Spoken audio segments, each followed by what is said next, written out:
اعوذ باللہ من الشیطان الرجیم بسم اللہ الرحمن الرحیم الحمد للہ رب العالمین وصلی اللہ علی سیدنا محمد وعلیہ الطیبین الطاہرین بسم اللہ الرحمن الرحیم یسبح للہ ما فی السماوات وما فی الارض الملک القدوس العزیز الحکیم هو الذی بعث فی الامیین رسولا منہم یتلو علیہم آیاتہ ویزکیہم ویعلمہم الکتاب والحکمہ وَإِن كَانُوا مِن قَبْلُ لَفِي ضَلَالٍ مُبِينٍ صدق اللہ العلی العظیم وصدق مولانا رسول النبی الکریم۔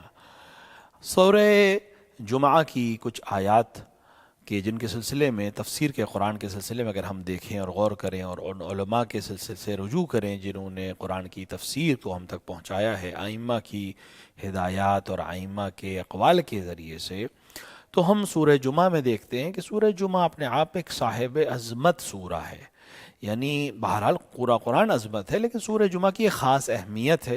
اس کو جمعہ اس لیے کہتے ہیں کہ اس میں لفظ جمعہ آیا ہے اور اس کی ایک آیت میں جمعہ کے نماز کا حکم دیا گیا ہے اور اس وجہ سے اس کا مشہور نام سورہ جمعہ ہے۔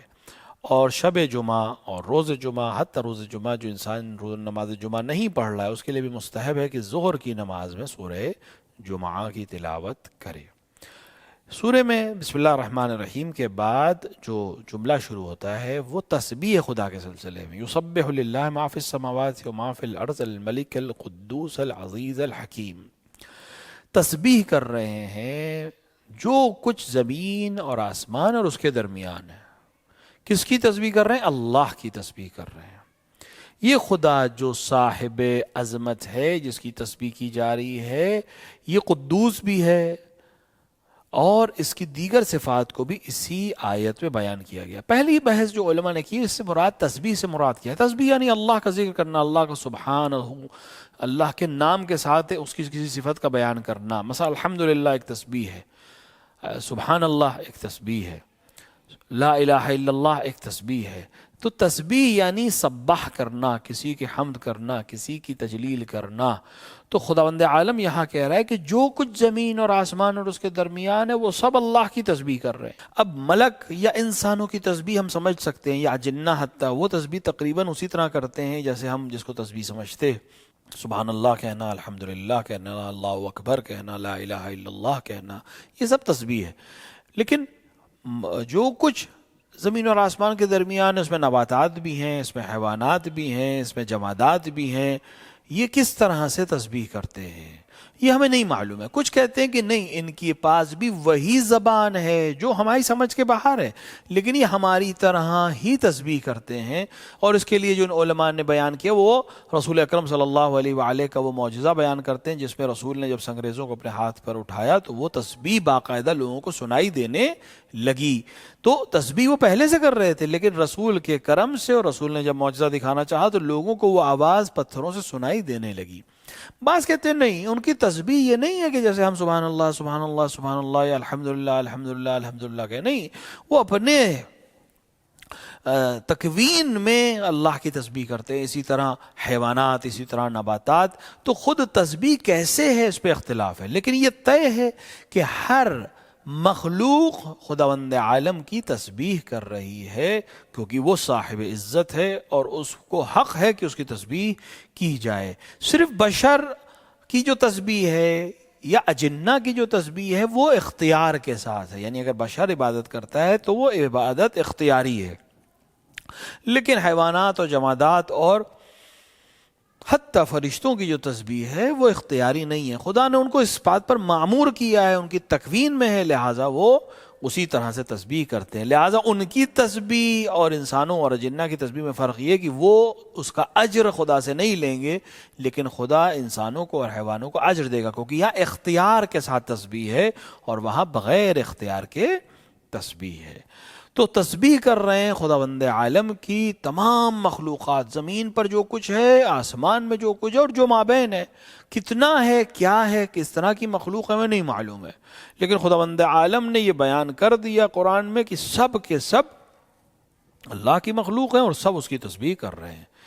تو اللہ کی تسبیح کر رہے ہیں، ما فی السماوات و ما فی الارض، الملک جو اللہ مالک ہے، مالک اور مالک دونوں میں فرق ہے. کچھ ملک کا معنی بادشاہی کے لیتے ہیں. بادشاہ چونکہ مالک ہوتا ہے رعایا کا، ملک کا، حکومت کا، لہذا اس کو بھی ملک کہا جاتا ہے. لیکن ملک حقیقی صرف خداوند عالم ہے. ساری زمین، سارا آسمان، ہر چیز کے اوپر جو اصل ملکیت کا حق ہے وہ صرف ذات باری تعالیٰ کا ہے، یا ان افراد کا جن کو خداوند عالم نے مالک بنایا، یعنی اہل بیت علیہ الصلوۃ والسلام. باقی کی ہمارے پاس جو ملکیت ہے یا ہم کہتے ہیں ہماری ہے، یہ عارضی ہے، یہ اعتباری ہے، ورنہ ہم اصل میں ملکیت نہیں رکھتے. اصل ملکیت خداوند عالم اور اس کے منتخب بندوں کے پاس ہے. تو پہلی صفت خداوند عالم کی جو ہے وہ یہ ہے کہ وہ ملک ہے، یعنی مالک ہے. دوسری صفت جو اس سورہ میں بیان ہوئی ہے کہ عزیز ہے، صاحب عزت ہے. تو خداوند عالم ہی مالک ہے اور خداوند عالم ہی صاحب عزت ہے. اب اگر کوئی انسان اس ذات اقدس کو چھوڑ کر ملکیت یا عزت کے سلسلے میں کوئی صحیح اور کوشش کر رہا ہے تو عبث ہے، کیونکہ اصل مالک بھی خدا ہے اور اصل صاحب عزت بھی خداوند عالم ہے. بغیر خداوند عالم کے نہ عزت مل سکتی ہے اور نہ ملکیت کسی چیز کی حاصل ہو سکتی ہے. اور خداوند عالم کی ایک صفت یہ ہے کہ وہ حکیم ہے. حکیم سے مراد یہ ہے کہ وہ بیکار کام نہیں کرتا، بیہودہ کام نہیں کرتا، عبث کام نہیں کرتا. اور مومن کے لیے بھی یہ روایات میں ہے کہ مومن حکیم ہوتا ہے، مومن عبث کام نہیں کرتا، مومن بیہودہ وقت صرف کو نہیں کرتا، بیہودہ کام میں اپنے آپ کو مشغول نہیں کرتا. تو خداوند عالم ملک بھی ہے، عزیز بھی ہے، حکیم بھی ہے، قدوس بھی ہے. قدوس یعنی جس کے پاس قدوسیت ہو، پاکیزگی ہو. اصل پاکیزگی کا خالق ہی خداوند عالم ہے، اور وہ جسے چاہتا ہے پاک کر دیتا ہے. اور اگر کوئی واقعاً پاکی چاہتا ہے تو بغیر خداوند عالم کے وہ اس پاکیزگی تک نہیں پہنچ سکتا ہے. یسبح للہ ما فی السماوات وما فی الارض الملک القدوس العزیز الحکیم. یہ صفتوں کے بعد اب خداوند عالم ایک اعلان کرتا ہے، هو الذی، یہ وہی خدا ہے، یعنی وہ خدا جو ملک ہے، جو عزیز ہے، جو قدوس ہے، جو حکیم ہے، یہ وہی خدا ہے کہ هو الذی بعث فی الامیین رسولا منہم. یہ وہی خدا ہے جس نے امیین کے درمیان، امی سے مراد بہت سے لوگ ان پڑھ کو یا نا پڑھا لیتے، نہیں، امی سے مراد مکے کے رہنے والے ہیں، کیونکہ مکے کا ایک نام ام القریٰ ہے.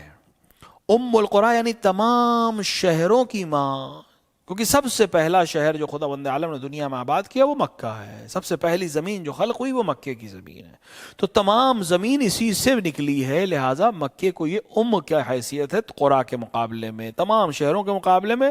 جو مرتبہ ماں کا ہوتا ہے اولاد کے سلسلے میں، وہی مرتبہ مکے کا ہے.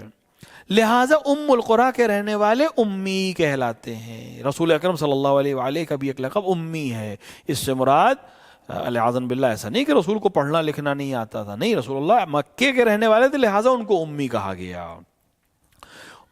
ہاں یہ بھی طے ہے کہ رسول اکرم صلی اللہ علیہ وآلہ لوگوں کے سامنے نہ لکھا انہوں نے نہ پڑھا، تاکہ محفوظ رہیں وہ اس الزام سے جو یہود ان پر لگاتے تھے کہ ہماری کتابوں کو پڑھ کر انہوں نے قرآن مثلا ترتیب دے دی یا حدیثوں کو بیان کیا. نہیں، لہٰذا لوگوں کے سامنے رسول نہیں پڑھتے تھے، لیکن رسول پڑھنا بھی جانتے تھے، لکھنا بھی جانتے تھے. ہاں، اس کا اظہار کبھی آپ نے نہیں کیا.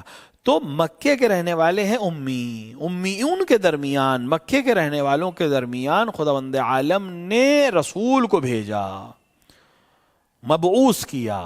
ایک بحث ہے رسول اکرم صلی اللہ علیہ وآلہ کی بعثت کے سلسلے میں کہ رسول اکرم صلی اللہ علیہ وآلہ کب نبی بنے. روایات جو ہمارے نزدیک، جو امامیہ کے نزدیک روایات ہیں، وہ یہ کہ رسول اکرم جناب آدم کی خلقت سے پہلے بھی نبی تھے.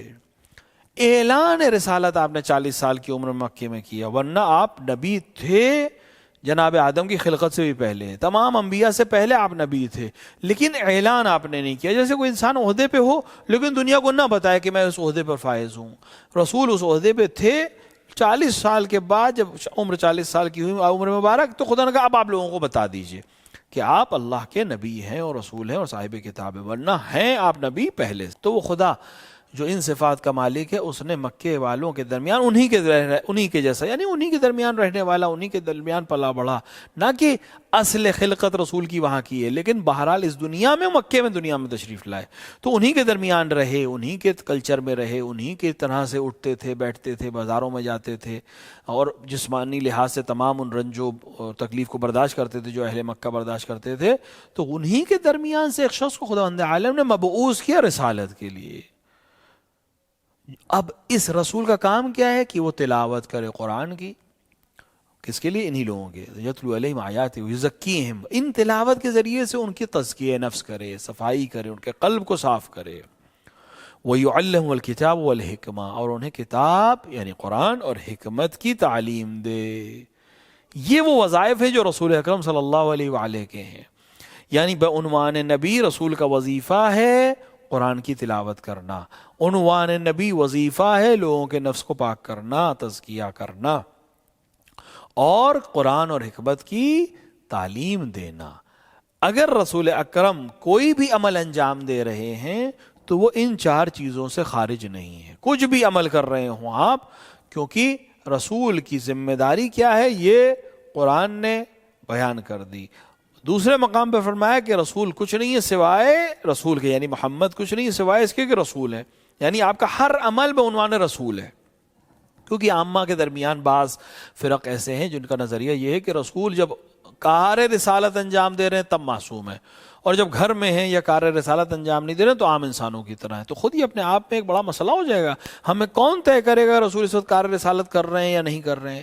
یہ بات رسول کی حیثیت سے کہہ رہے ہیں یا ایک عام انسان کی حیثیت سے کہہ رہے ہیں. لہٰذا ضروری کہ رسول کی پوری زندگی کو ہم بعنوان رسول کی زندگی دیکھیں، نہ کہ شخص محمد بن عبداللہ کی زندگی، بلکہ رسول اکرم صلی اللہ علیہ وآلہ ابتدا سے آخر تک بعنوان رسول ہے. آپ کا ہر عمل لوگوں کو تعلیم دینے کے لیے ہے، لوگوں کے لیے حجت. مگر یہ کہ کوئی ایسا عمل ہے جو روزمرہ، جیسے چلنا رسول کا، خود چلنا ہر انسان کا کوئی خاص عمل نہیں ہے، تو وہ جو روزمرہ کھانا یا پینا. مگر یہ کہ رسول کسی چیز کو کہیں کہ یہ چیز اچھی ہے تو پھر وہ حدیث کے حکم سے ایک الگ حیثیت رکھے گی. تو خداوند عالم نے رسول کے جو وظیفہ معین کیا وہ سورہ جمعہ میں بیان ہو رہا ہے کہ رسول اکرم صلی اللہ علیہ وآلہ کی ذمہ داری ہے کہ وہ مکہ کے والوں کے درمیان قرآن کی تلاوت کریں، تزکیہ نفس کریں، اور ان کو تعلیم دیں قرآن اور حکمت کی. اگر کوئی انسان رسول کی رسالت کے سلسلے میں یا مکے کے حالات کے سلسلے میں یا اللہ کی عظمت کے سلسلے میں گفتگو کرنا چاہے تو سورہ جمعہ کی یہ پہلی 2-3 آیتیں انسان کے لیے بہت بڑی رہنما ثابت ہو سکتی ہیں. خداوند عالم اپنی تمام صفتوں کو بیان کرنے کے بعد، اپنی عظمت کو بیان کرنے کے بعد، اپنی عظمت میں اس چیز کو شامل کر رہا ہے کہ وہی خدا ہے جس نے مکے والوں کے درمیان ایک رسول کو بھیجا جس کا کام یہ تھا کہ وہ ان سب کو تعلیم عطا فرمائے، اور اس میں ان لوگوں کو بھی ملحق کیا جو ابھی پیدا نہیں ہوئے. یعنی مکے میں اس وقت پیدا نہیں ہوئے تھے لیکن بعد میں رسول سے ملحق ہوں گے. یعنی ہم اور آپ جو مکے میں نہیں تھے، اس وقت رسول کو نہیں دیکھا، لیکن پیغام رسول ہم تک پہنچا ہے. تو وہ سارا پیغام صرف مکے کے والوں کے لیے نہیں تھا، بلکہ بعد میں بھی دھیرے دھیرے جو لوگ ملحق ہوئے ان تک وہی پیغام ہے.